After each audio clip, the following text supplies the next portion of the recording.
Friends and fellows, please welcome Ascend Senior Program Manager James White to offer a land acknowledgement.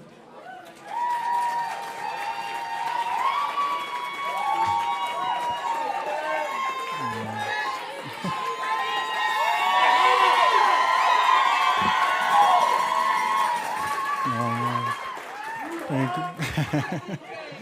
Thank you all. Y'all are awesome. We're super excited to be here with all of you and to formally welcome you all to your 2023 VisionXChange. We are so grateful for your making time and space in your lives to be here with us. Those of you with us here in Aspen and those of you joining us via the live stream. I'd like to give a really special shout out to the people I'm lucky enough to work with every day at Ascend and our colleagues here at Aspen Meadows for making this all possible. They have and will continue to work really hard to make this an unforgettable experience for us all, and they do a fantastic job. So thank you all for all that you do.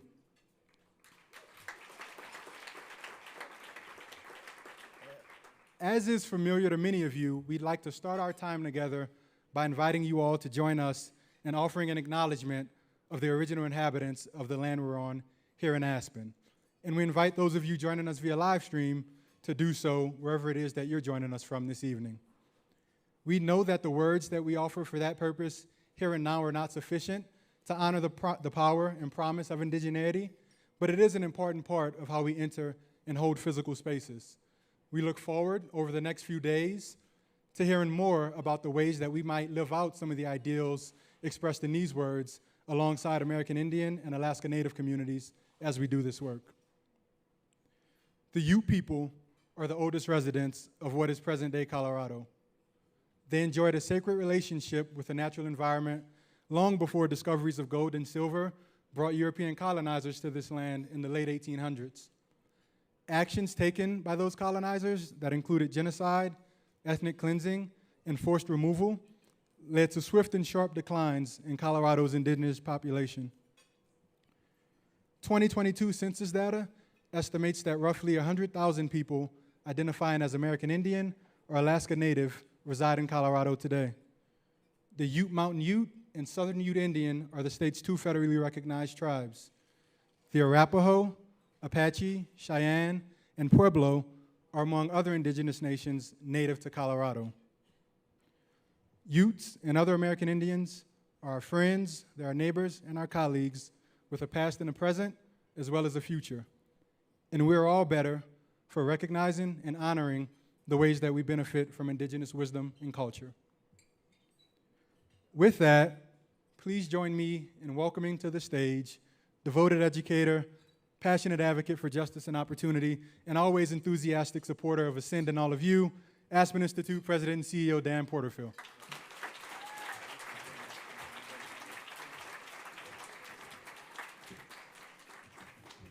Woo, James, I really loved that. All I needed was a walk-up song to go with that. Thank you so much. That was lovely.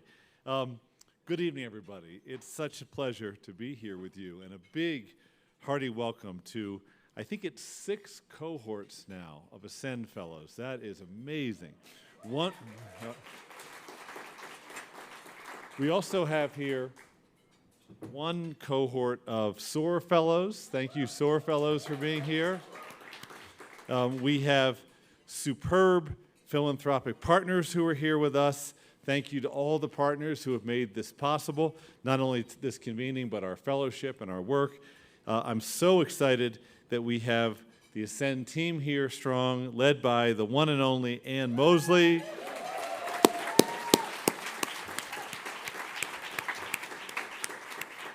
And her partner in hope, Laurie Severns. Laurie, thank you so much for everything you do.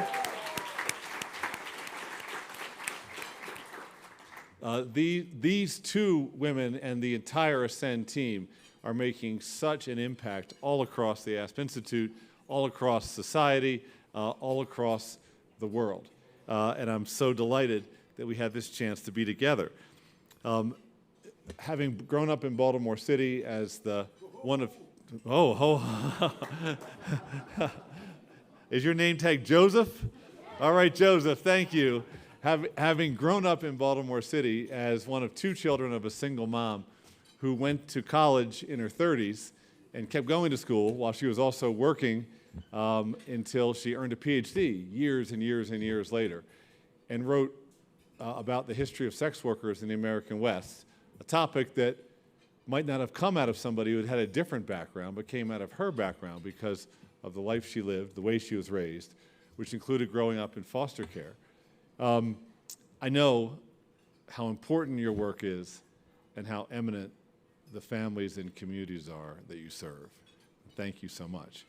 Your life calling is to make this world a better place and to tap the talent and heart and spines and minds and souls of these extraordinary communities that you work with, these incredible families and children. And your work makes this world so much better. So thank you so much for that. Now, I want to say a couple thanks to some others who are here. We have two of our trustees here, Betsy Fleming and Elaine Pagels. They're sitting over here at the table on our right. We have the leader of our Aspen Global Innovators program, Lola Adenadunkun, who's here, also at that table on the right. We have Marjorie Sims, who's with the Ascend program, one table over. We have a lot of philanthropic partners here, and we are so grateful for your partnership and support, especially Ann and Tom Friedman, the Bezos Family Foundation, the Buffett Early Childhood Fund, the David and Lucille Packard Foundation, the Doris Duke Foundation, Issa Cato and Daniel Shaw, the J.B. and M.K. Pritzker Foundation, the Liz Blake Fund, the Merrill Chambers Fund, and the W.K. Kellogg Foundation. Thank you all for being here and supporting us. I've had the pleasure of meeting many of our Ascend and SOAR fellows, and I'm delighted to have all of these entrepreneurial dreamers and doers in one place, ready to blow the roof off this building and off the campus. You bring so much exponentially together. It's a sight to behold. And it's in the tradition of this place, the Aspen Institute. We came into being 75 years ago in an age of post-war hope and institution building, when a group of thinkers and doers from civil society and the business world gathered here in the Colorado mountains to discuss nothing less than the future of humanity. They did so with a shared belief in human dignity and a social order defined by freedom, justice, opportunity, equity, and democratic fellow feeling. And this Ascend Summit would have been right at home at that first 3-week convening, because that's the same things that you're all about.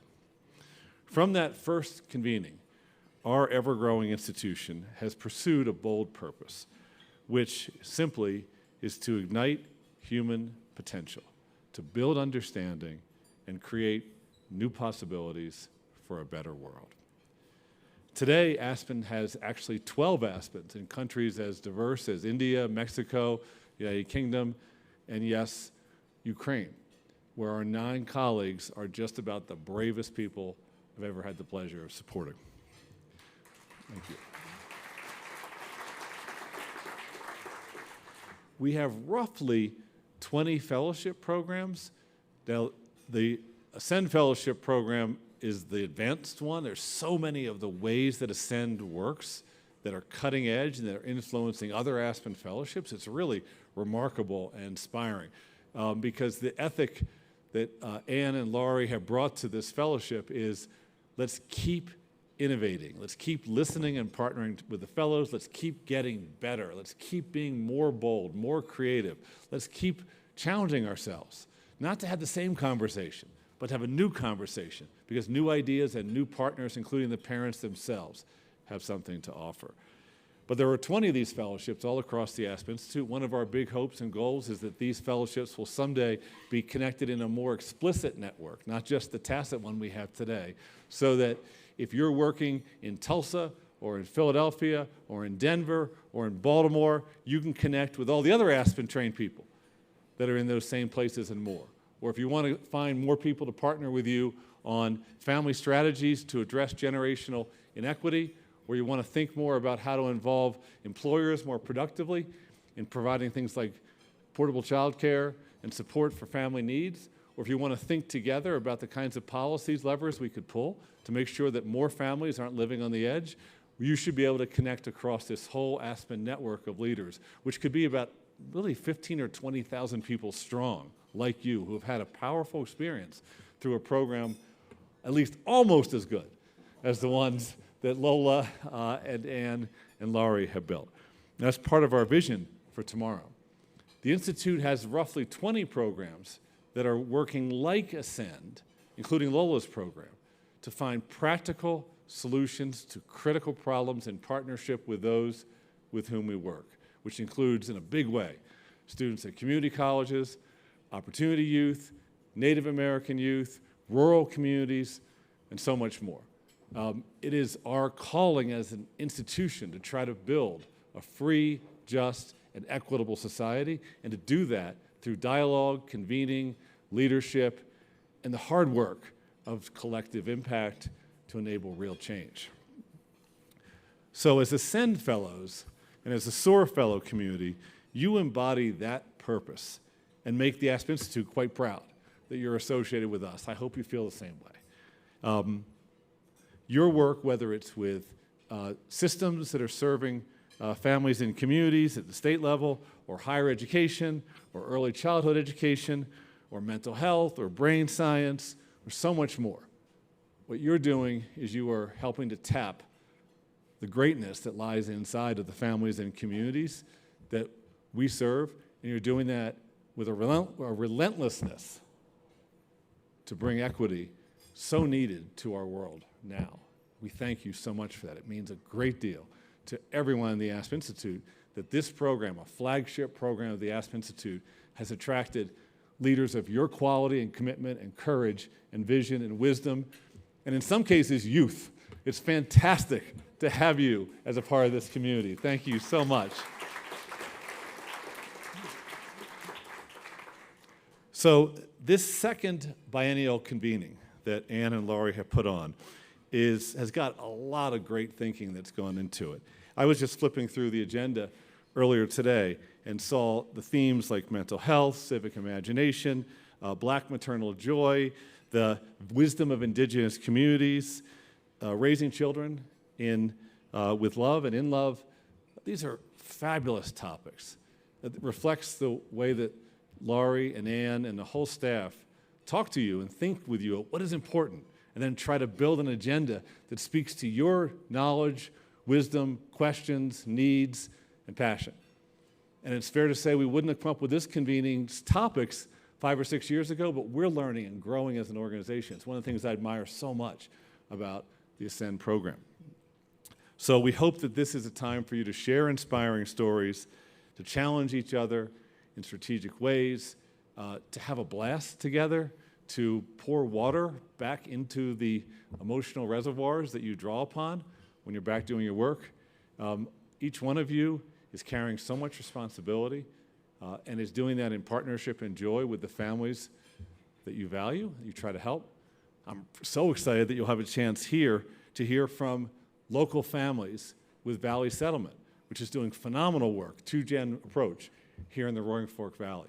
That's definitely part of the Ascend spirit, and in fact, it's what I would say Ascend is teaching the whole Aspen Institute and probably the whole world, that we must partner with families together, listen, learn, team up, and that's the way to move forward, not by trying to do things for people, but by doing things with one another, and doing it in a spirit of respect and curiosity and optimism and love.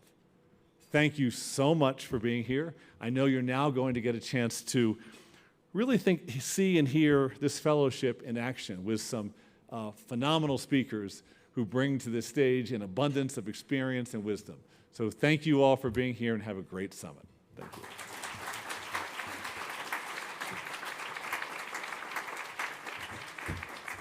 Please welcome Ascend Fellow Leslie Welch, co-founder of Birth Detroit and Birth Center Equity.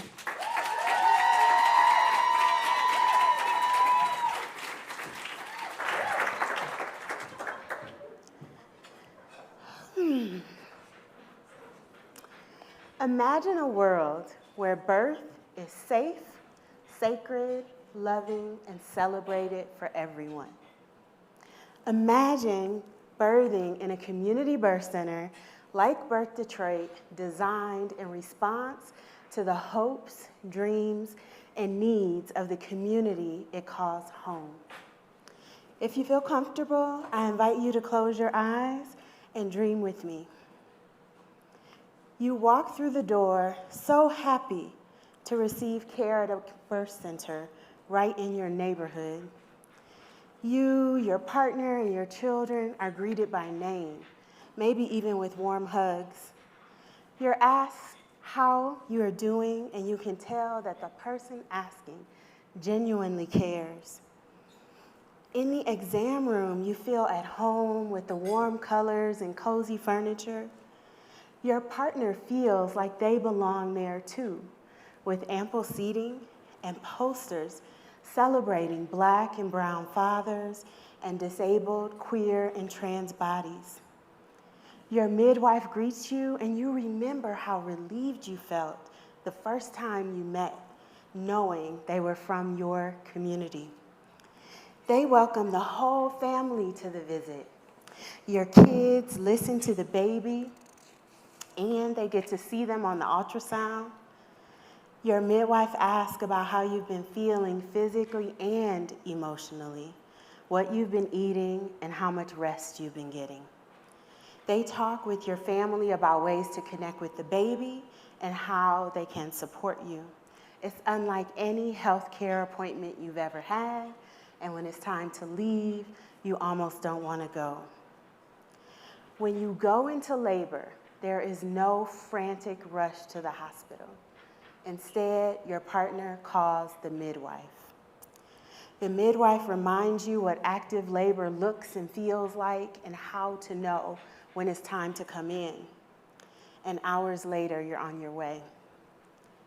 You walk into your birth suite and breathe another sigh of relief.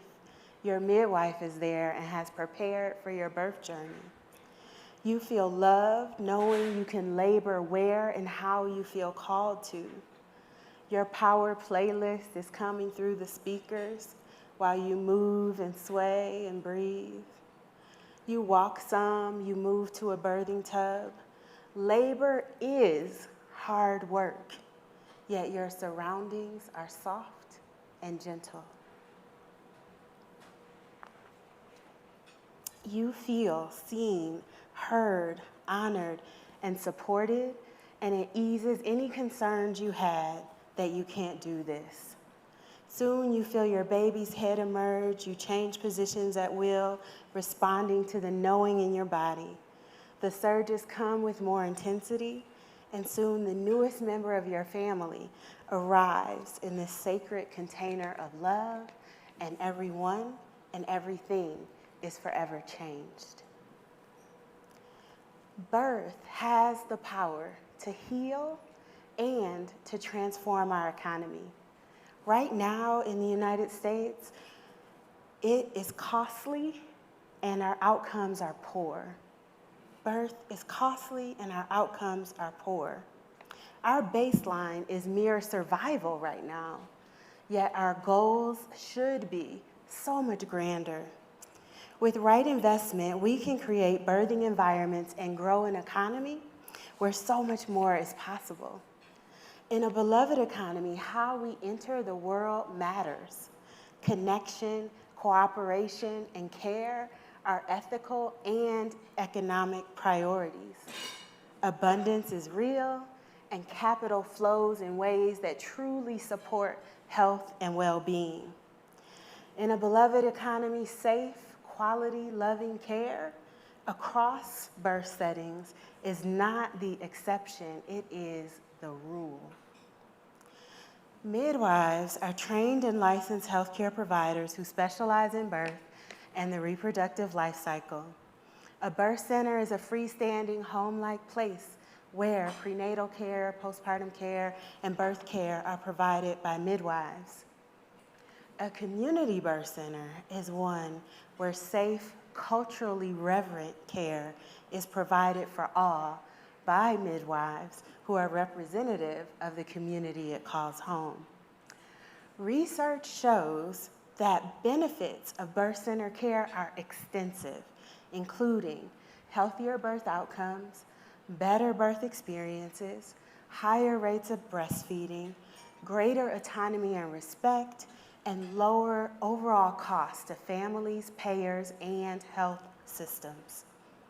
Despite these known benefits, the majority of birthing people in the United States do not have access to midwives or to birth centers. Instead, most of us enter highly medicalized and impersonal care environments. And for those of us that American history has deemed less valuable due to our race, gender identity, or attractional orientation, these environments can be dismissive, disrespectful, and even dangerous. At the time my grandparents were born, midwives caught the babies. They attended almost all the births. Community midwifery was not alternative birth care, it was health care.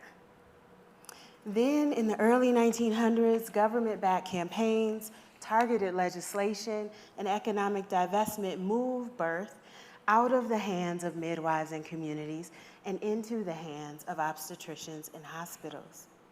Today, birth is the #1 reason people are admitted to hospitals in the United States because of the culture of birth we have created, not because hospital birth is best for everyone. I'm going to share a well-kept secret. Birth is not a medical emergency.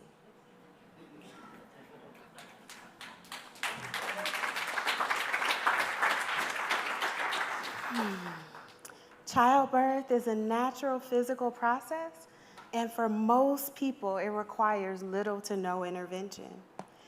Research shows that upwards of 80% of birthing people could safely birth with midwives in a community setting. And if for any reason a person does need an obstetrician or a hospital, midwives are trained to recognize it and make sure you get that care. An even bigger secret is that birth center care makes good financial sense. It is value-based care. Cost analysis projected annual system-wide cost savings of $189 million with a shift of just 1% of births from hospital to birth center. If you increase that shift to 20%, $4 billion can be saved by 2027. We can invest in health systems where midwives and physicians share responsibility for birth care, where both are respected for their areas of expertise, practice within the full scope of their licenses, collaborate and coordinate care, and are equitably reimbursed. We can create a future where all people have access to all safe birth options, including community birth centers. If, during this vulnerable and sacred time in our lives, safety and love were the foundational forces shaping healthcare design, policy, and investment, what is currently a boutique model of care would instead be a widespread strategy to heal our communities and to transform our economy. This September, Birth Center Equity hosts the first annual Birth Center Week. We invite everyone to imagine and invest in midwives and birth centers as partners in integrated health systems, as essential health services, as foundations for the growth of healthy families, and as inspiration for the beloved economies of our future. My ask of us all is simple. Imagine more than survival. Imagine gentle, loving birth. As ancestors seeding new futures, let's seed a safe, gentle, loving, abundant one. Thank you.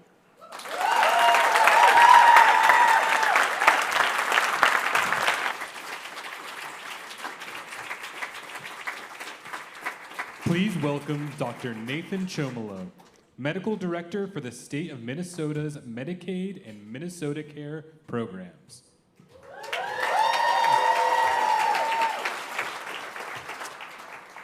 Good evening, Aspen fam. All right. Well, when I was around 11 or 12, my little brother and I decided to build the fastest snow sled ever. Our parents had just bought this large deep freezer, so we had this big brown cardboard box, and we got to work. We cut out the top, and we created some skis.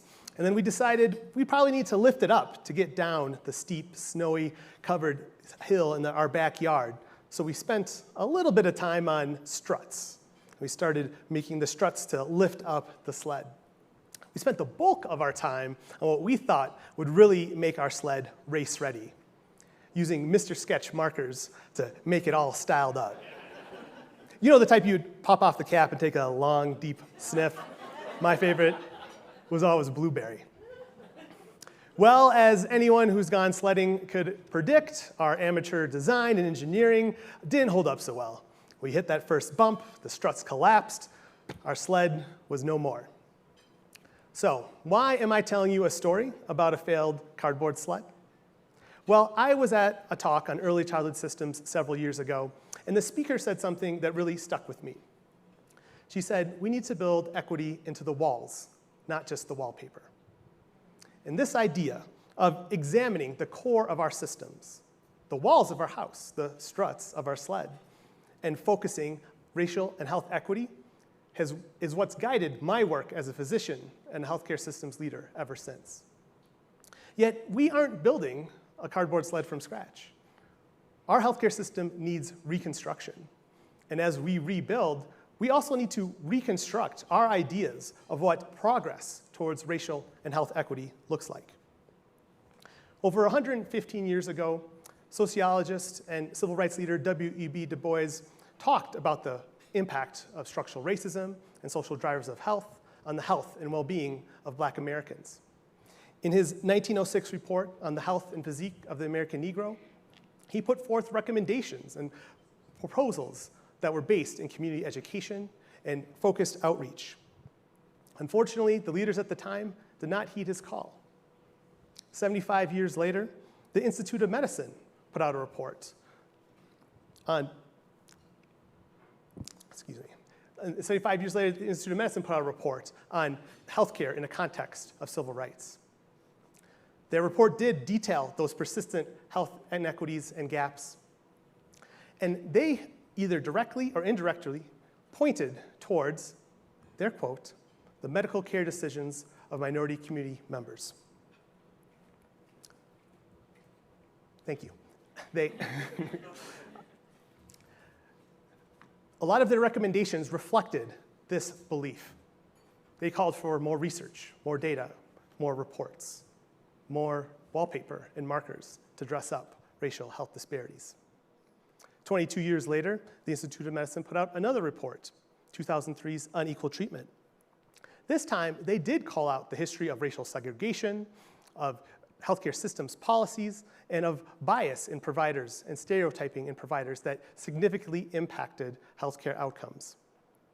They once again put forth proposals and solutions, but however, they, like the 1981 report, missed out a vital component that W.E.B. Du Bois had talked about nearly a century ago: community voice.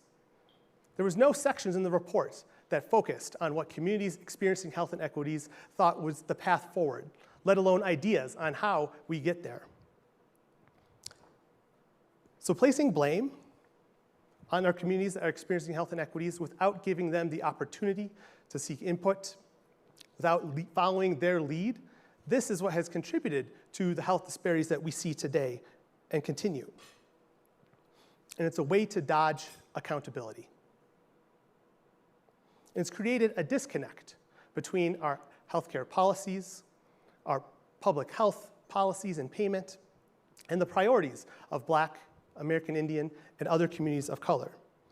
It's supported a healthcare system that's not really broken, but it's doing what it's been designed to do: allocate resources to maintain a racist status quo. Medicaid is part of that system, a significant part in Minnesota and around the country. That's why at Minnesota Medicaid, we are working to reconstruct health equity by building racial equity into the walls of our Medicaid program. This iterative process is recentering our conversations, our policy priorities, and our actions on the ideas of communities most impacted by structural racism. And the good news is it's starting to work. Our first Building Racial Equity into the Walls of Minnesota Medicaid report, focused on and done in collaboration with our US-born Black community members, is already transforming care in Minnesota. And it's leading to conversations around the country about how this community-guided approach, the policies it creates, can help guide Medicaid policy across the country. And it's also clear that policies that come from advancing community-centered priorities will positively impact everyone. By focusing on communities most impacted by structural racism, we don't find a zero-sum game. In Minnesota, we've succeeded in extending continuous coverage to all children enrolled in Medicaid. We've increased investment in community-based resources like enrollment navigators. And we've helped advance long-sought policies like increasing reimbursement for doulas. Recognizing that our communities are not monolithic and that we need to seek a greater depth of perspective and ideas. And as a step towards true accountability, we are committed to showing up over and over and over again. We're already in the middle of our next community-guided report, working with our sovereign tribal nations, American Indian community members, to help further develop our health equity priorities. In 1935, W.E.B. Du Bois wrote in Black Reconstruction that rule following, legal precedence, and political consistency are not more important than right, justice, and plain common sense. So, as government agencies, as private sector and nonprofit organizations, we must ask ourselves, is the blueprint we are following to reconstruct our healthcare system just, or are we just covering the cracks with wallpaper? Reconstructing a just, equitable healthcare system will be uncomfortable. It will be disruptive. It will require trust and collaboration. My brother helped me build a sled and got in it at the top of a hill because he trusted me and I trusted him. We were accountable to each other. My communities in Minnesota are doing the same thing as we work to build racial equity in Medicaid. So as we think about how we can reconstruct health equity, let us lead with love for all our communities, accountability to them and each other, and let us make sure that we are focused as much on the struts, more so than the scented markers. Thank you.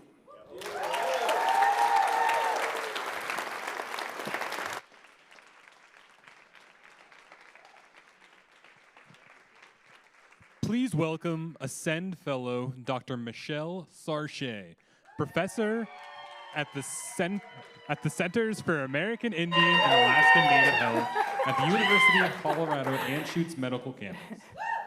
Thanks for the love. Good evening. It's good to be here. And by here, I mean the royal here. This campus, this place of connection and exploration to dream, disrupt, and delight. Surrounded by this beautiful indigenous land that still finds in itself the grace and generosity to make space for all of us. Not this here. This here, this stage, I did not want to be here. Standing here in front of all of you, instead of sitting out there with all of you, is the last place I wanted to be. I am not here because I wanted to be here, but because I have been called to be here. It was June 14th, 2 days into a family vacation, when Lori's email, sorry, I just saw my boys back there, came in. It's always a risk to check email on vacation, especially when the subject line reads, sharing your talk, and you don't actually have a talk. But it was Lori, so I opened it, And there it was, the invitation to be here on this stage tonight in front of all of you. Fortunately, my out-of-office reply said I'd be gone until June 19th, and to please email me back if I hadn't responded by June 21st. And when, she did. Like all of you, I get many calls to step onto the actual and metaphorical stage, and I have always said yes. Go everywhere, talk to everyone, and eat everything. That's my mantra. But this invitation, it gave me pause. Having seen who has stood on this very stage, or who has sat with me around the Ascend Socratic Circle, AKA the Ring of Fire, as I call it, I wondered, who am I, and what could I possibly say in this talk, the one that I don't even have? But then I thought of Deb. Last October, I drove to South Dakota with my son and my mom to visit the Badlands. You're right, I need water. And the tribal communities where I spent so much of my early professional years. As luck would have it, thank you, Mila, Deb Haaland, the Secretary of the Interior, the first Indigenous person in a cabinet position ever on the Road to Healing tour. She was in Rosebud, the Sikanju Lakota Nation, on the Road to Healing tour. She was there to listen to boarding school survivors tell their stories as an important step toward healing the historical and intergenerational trauma inflicted by our country's long campaign to, quote, kill the Indian and save the man. My grandmother didn't go to a boarding school, but she did go to a mission school guided by this same campaign. So it was especially meaningful to be there and have the chance to meet Secretary Haaland. As we got to the front of the line to shake her hand and get our picture taken, my mom struggled with her wheelchair footrest. Without hesitating, Secretary Haaland kneeled down to assist, adjusting her footrest and gently guiding my mom's foot into place. This humble act of servant leadership has stuck with me. It was not Secretary Haaland's job to do this, but she did what the moment asked of her, exemplifying not only the servant leadership all of us in this room are called to do, but also what we as Indigenous people are moved to do based on our cultural values and teachings. Remembering this moment, I was reminded of who I am and what I had to say. I am a tribal citizen of the Lakota Band of Ojibwe. My grandmother was Rose Corbine Laranji, and she loved me very much. Her love has been my guiding light. So too has her pain. 1907 was a difficult time to be born Native American. Our land and children were being taken. Our stories were being replaced. We weren't citizens and we couldn't vote. Those things take a toll on a person and a people. Indigenous people today bear the legacy of this intergenerational trauma, but we are also heirs to intergenerational strength. Our cultural teachings, embodied in our languages, are one of the main conduits through which this strength flows. It was October 2020, during a virtual presentation by an Ojibwe language teacher named James Vukolich, when I first heard the word Anakobijigan. As James explained, Anakobijigan is the Ojibwe word for both great-grandparent and great-grandchild. And in it resides a profound teaching about the deep connection across generations. With 3 generations on each side, those of us here now are in the center of a 7-generation span. And through our actions, we have the power to influence the health and well-being, not only of the generations that will follow us, but also of those who have preceded us. As I am summoned to answer the call here today, and every day, it is this word that inspires me to do what the moment asks of me. I think of my grandmother and all the generations before, whose pain might be healed through my actions, and of my children and their children, and their children's children, and the path my action can pave for them well into the future when I have become the great-grandparent in this never-ending cycle of life and connection. As we go into these next few days, I invite you to learn from the Indigenous wisdom in this room, this place, and in the world, to also find within it a source of inspiration to answer your own call and do what the moment asks of you. Thank you.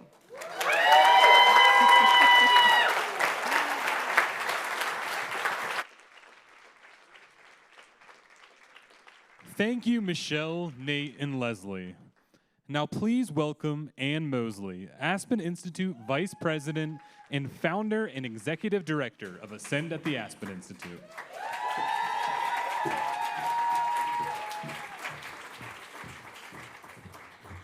Okay, everybody.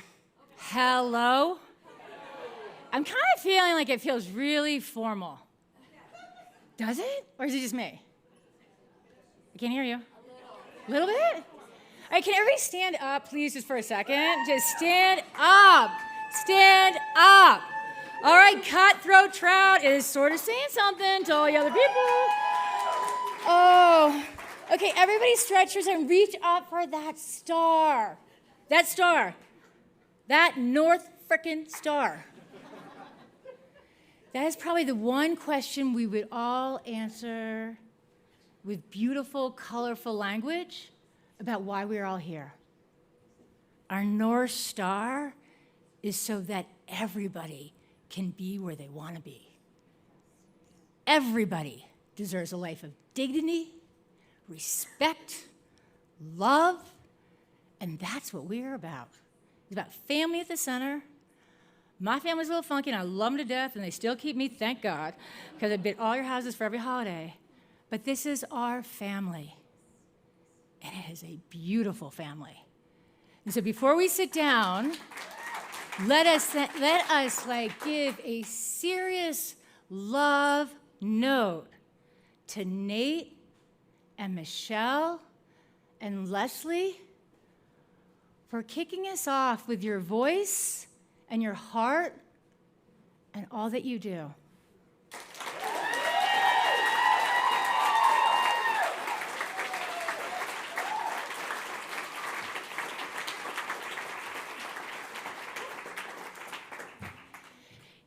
So relax. This is us. And this is something I have a lot I want to say, and I want to try to be as clear and concise. But when you feel what you say, it is sometimes hard for me to be as precise with my words as to capture what my heart feels. And so this is the start of an incredible 4 days that will be the incredible 4 days that we choose to make it.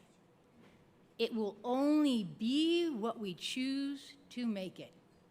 As we say in the circle, when we're sometimes hanging back, maybe two in, what you put in is what it will be. And so, one thing I want to sort of just open up a little bit, who's in the room before I really go into dreaming and disruption, delighting, and doing. And if second to none were here, they'd say how I really say doing.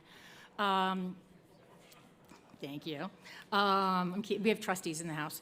But I sort of show this just like for when we sit at a table and we break bread and we come together. In this room are 6 cohorts of Aspen Institute fellows. These are my sheroes and heroes and delights to know they're out in the world and that I get to be lucky enough to play a little part in their lives. Also in this room, we have the SOAR Fellows from our earlier cohort, which was a big vision. We're figuring it out. And my beloved sister friend, who jumped ship on the funding side to join the Institute, you need to give your own talk, who's sort of running the Global Innovators Program, Lola Adedokan, is here. In this room, as Dan said, we have trustees who believe in the power and the possibility of the Aspen Institute that is about to celebrate its 75 years.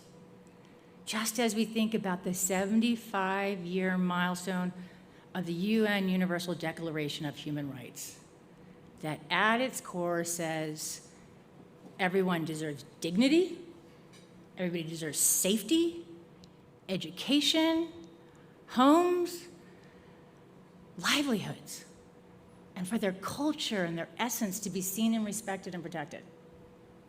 And so let's bring a little of that history into the room and bring the magic of the Aspen Institute way into what's possible and what's going to fill you up and really connect us in even more powerful ways. In addition to the fellows, and we've been on a journey. I mean, Ascend was a dream in itself, which I'll mention in a sec. But we also invited funders who've been on the journey with us. Some have been on the journey with us for a long time. Some are like, I think we're just getting to know you. But whether a funder, a parent advisor, or a fellow, you're going to experience the same ascent.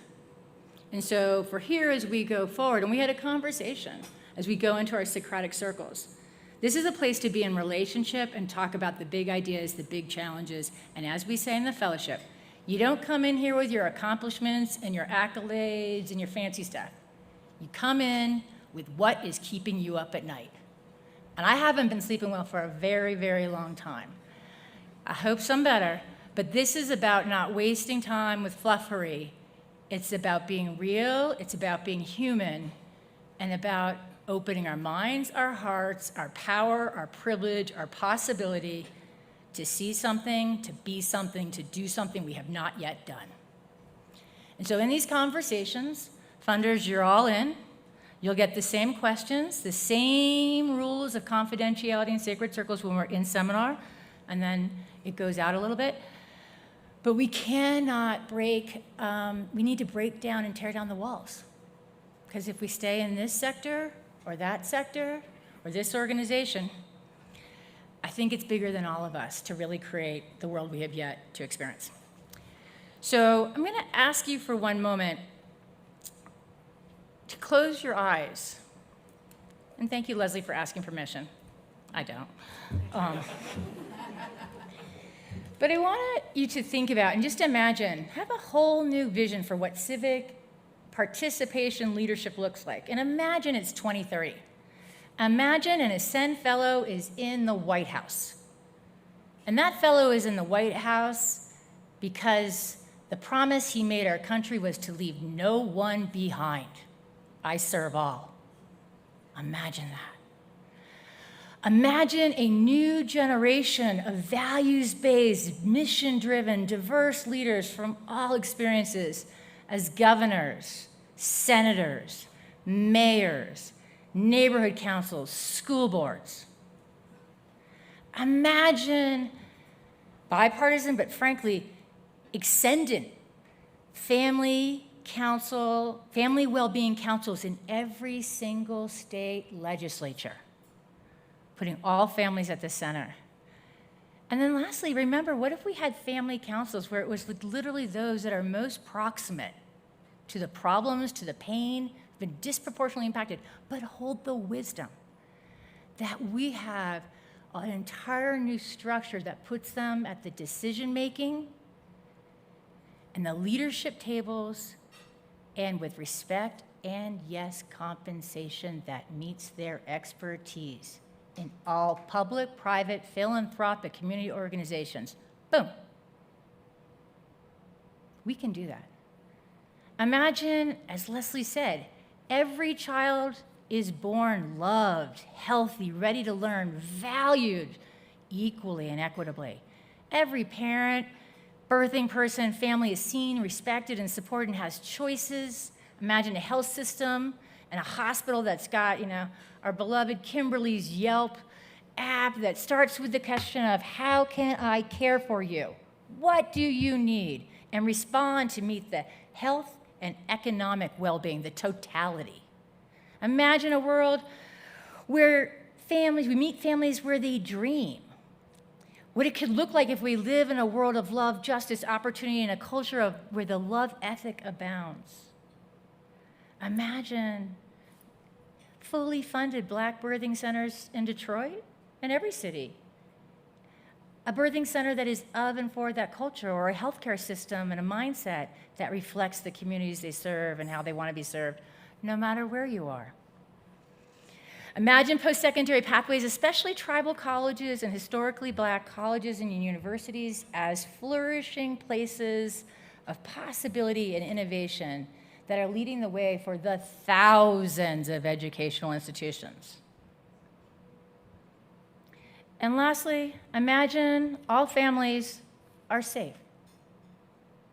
They are safe in their homes, in their communities, where they work, where they play, and they pray. And that Black families, Indigenous families, Asian American Pacific Islander, Latino, Hispanic, that are families of the beautiful cultural and racial diversity of their country, that they are truly safe and they are not shot. Imagine that. So you can open up now. Now, as we start to dream about an even bolder and brighter future of the Ascend Fellowship, I want to remind us a little bit of how we got here, and how we fit together, and some of the kind of opportunities ahead.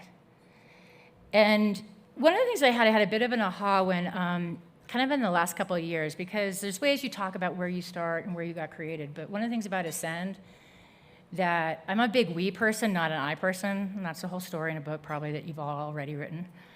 But like Ascend was really, it was a big idea. But I thought it was a simple idea about what would it take to break the intergenerational cycle of poverty. Simple question, big idea. Came to the Aspen Institute because the Aspen Institute is about big ideas, and it could also be a place that could expand the conversation and build with others. It's never about creating something. And you know, when I think about what it creates for change, and I see this in all of you, and I've started to share the story differently because I see how you're doing it in even more beautiful and brilliant ways, that dreams can and do come true. Dreams are fundamental to our humanity and to our existence. And when you're creating something that has not yet been created in the world, whether it's a way of working, a way of being, or a way of seeing, it's easy to be skeptical. It's easy to say, let's tweak, not transform. It takes courage to walk into the fire, to burst something, to lean into the crack or the fissure and say, I'm going to create something that does not yet exist. Ascend, I kind of came to the Institute. There were people there always with us, our ancestors, our friends, our colleagues. We never stand alone. And when I think now about the Ascend team you'll also meet here, but also who's in this room, we now have a team of about 25 absolutely spectacular people. I want you to meet them, play with them, because they're holding this work in so many different ways, and they can't wait to be with you as well. And there was a part when I got to start that people made a big bet on me. And when we talk about leadership, I believe leadership lies in all of us. The big premise, no secret. We've been listening for a long time to a lot of the same people. Maybe they look a little different, a little bit of experiences, a couple side moves. But if we keep bringing the same leaders, having the same conversation, my God, we're not going to get different results. And the conversations are happening everywhere. The world needs to catch up. This is the opportunity. This is the Ascend Fellowship. It lies in all of you. You all are the human manifestation of what's possible across every sector, every corner, every strategy, every identity and experience, and we are learning alongside all of you. And this is, we talk about emerging leaders, are the next generation. You kind of are the next generation, but you're not young, and you're probably not getting younger every day. And we're bringing more generational to this because there's an ecosystem. There's an ecosystem approach to this, and if we lean into Indigenous wisdom, we lean into just community, It's always a cross between and among. And when I think about the 6 cohorts are here, you've been on a journey. You've all have stories behind your names, behind your experiences. We've tried to keep up, we've tried to get ahead, but we've learned alongside each of you. And we have traveled the world together through incredibly hard times, really hard times, and really extraordinary times. You know, we've been to Miami, we've been to Mesa County, we've been to Alaska, we've been to Pine Ridge, we've been to Kenya, we've been to the Kakuma refugee camp, we've been to South Africa, we've been to Rwanda. We have traveled together. And when we travel together, you know one another. And so let us, the intimacy that you might have with some in this room, let us bring that intimacy and turn it into curiosity and love and care for one another over the next 4 years. There are 3 things I'll say just before I go into the future and what's kind of possible for us, because then it's really playtime. And it's not stunning, but when we talk about leadership, I think we have to really be talking about conditions. Conditions and space. And that means so many things around space to step out of your daily behaviors, the daily flow, those patterns, because as our behavioral science friends will say, or medical friends, it is much easier to start something new than to break an unhealthy habit, to let something go. And to be able to step up and away, and we had such robust dialogues about, do I need to leave the United States of America if I'm focused on the big work we have here? To go to Kenya or South Africa, does that feel indulgent? Is that right? I questioned. And I have to say, the shift about a worldview to really be out, to come in and see within, or to play with it in different ways. And so that whole inside-outside piece, I would love to hear how you think about that and how you play with that. And whether we're inside on different cultures, tribal nations, coming from different perspectives of, like, what does it look like in downtown Baltimore or, Jefferson County, Colorado? We all share something, but we all have differences.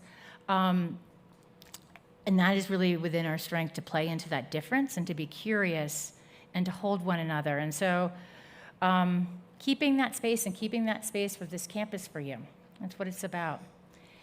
The other part I would just say is about, how we think about how this work, there's cost to this work.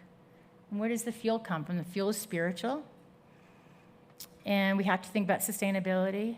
And I think one of the conversations I look forward to as a group when we think about philanthropy, and I'm a results-driven girl. If anybody kind of knows me, I like to get shit done. But if you are here at Outcome and you have not built the roots of relationship, it's just not going to last. And what does that look like to really play with relationship and trust? And not just trust when you're doing great, when you're up and when everybody agrees. Trust is when I have your back when you're down and out, or maybe I profoundly disagree, but I'm going to still be with you. That I have your back is visceral and personal to me personally, but it's also, I've seen how it's played out in different times where someone said, hey, I think I can be the next senator of Georgia. Yeah, first black man. I'm a pastor, got a big church, Ebenezer Baptist Church. I know when a lot of people say it's going to be possible. A lot of people, my Democratic friends, thought I was being Miss Shenanigan, that nonprofit girl, when I said Westmore's going to win, and you're also going to give money. But I was like, this is going to happen. And but it is like how we have the back, or when we have the back, when it's a really dark, quiet moment that we can't even ask for help. So again, I invite that into the room here, because this is your time. So as we think about this, sort of where we are in the moment of opportunity, I said this is an important time for the Aspen Institute, and I so appreciate how Dan Porterfield, I don't know if he's still here, but Dan, how Dan is really, he holds community in his heart, And he thinks about lifting up others, trying to create space, trying to weave us together at times. And, I've had a chance to be out here a little bit this summer, and so we step up onto the Aspen Institute balcony, and I'm definitely a girl about putting the leaf to work.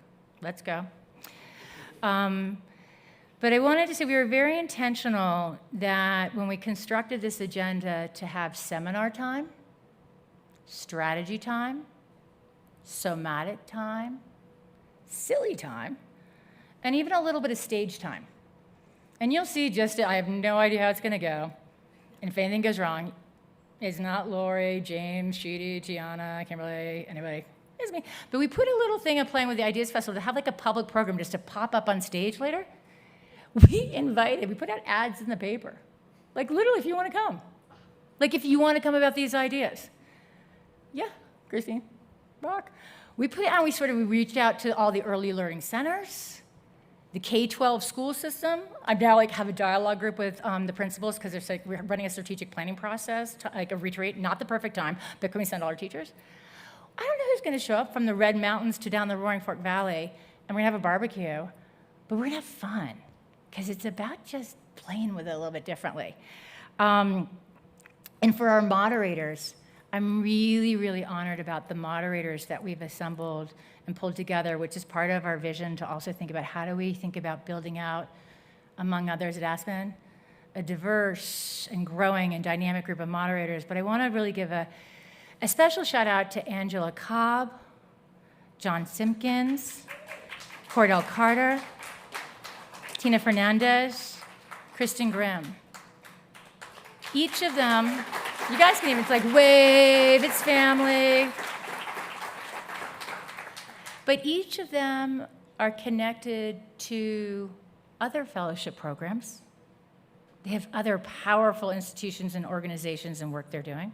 Cordell's still family, thinking about belonging and the Socrates of Fellows and just so many ideas.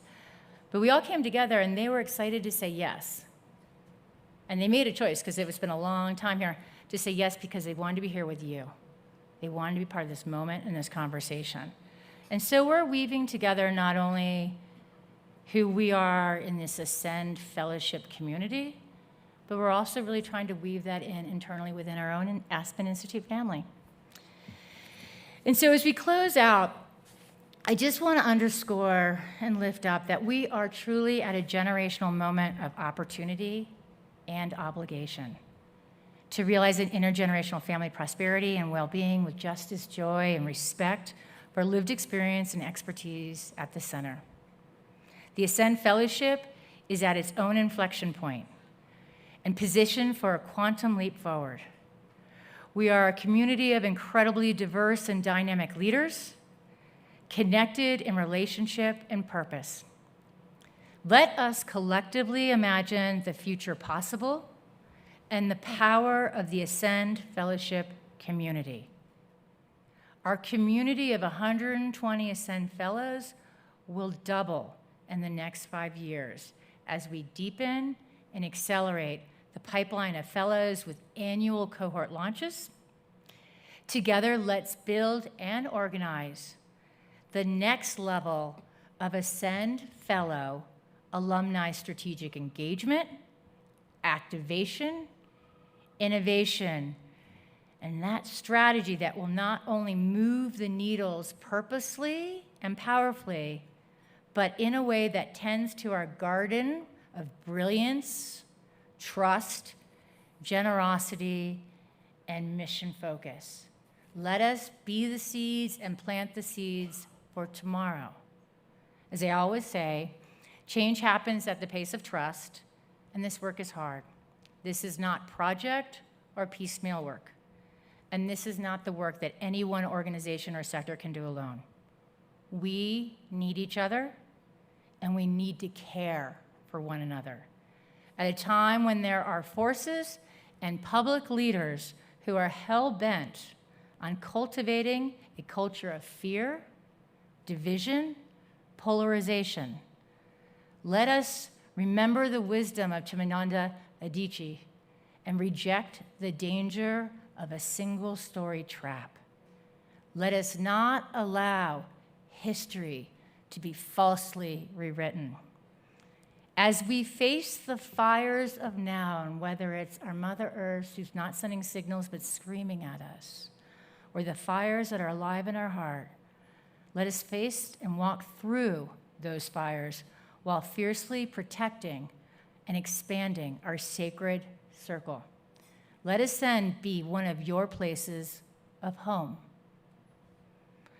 A community is only as strong as it is connected.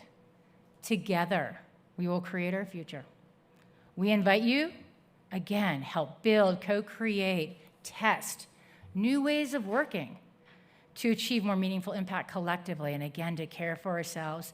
And then also, you are the stewards for the next wave of fellows. We need you to help strengthen, sustain, and steward the future of the Ascend Fellowship. You are the human manifestation and the holders of that vision. This is our shared opportunity and legacy. As we say in the fellowship, it is all about you. It is all about you and nothing about you. Leadership is rooted in the here and now and the ability to see around the corner and into the next meadow of possibility. It is about leading as if you don't even exist. I am hopeful and clear-eyed about the future because of this community. The Ascend Fellows in this room and those who are with us in spirit and support and solidarity and curiosity. You are the leadership the world is aching and asking for. And you are the ones dreaming, disrupting, and doing. This campus belongs to you. And it is the Aspen Institute's honor and great privilege to host you here and your families. We are grateful. Remember, this is camp. This is not a conference. I love and I respect each and every one of you. Thank you.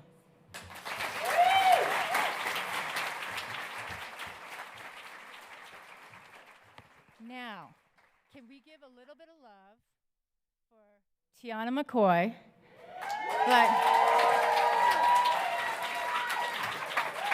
And so, Tiana, I see the time's up and you're in charge.